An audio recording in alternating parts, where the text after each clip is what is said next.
Mitsubishi Montero 2003 fuel pump. How to disassemble a fuel pump?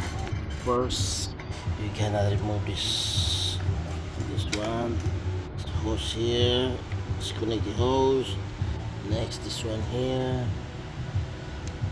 Then you have to disconnect in here.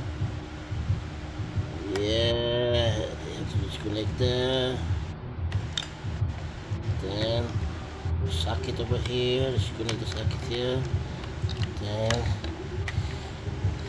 okay, it's connected.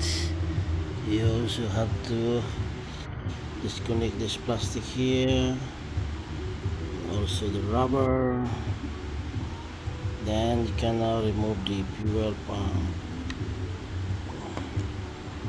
Exactly, the fuel pump.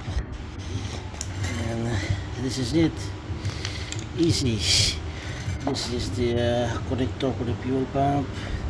Here, connected into the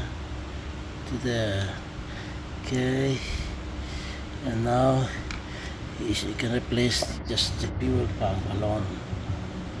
Save a lot. If you buy the assembly, it's we call it very expensive than to replace only the pump. Okay, that's how we're gonna do it. I love it. I'm just teaching you how to disassemble the fuel pump. The 2003 Mitsubishi Montero. Perfect.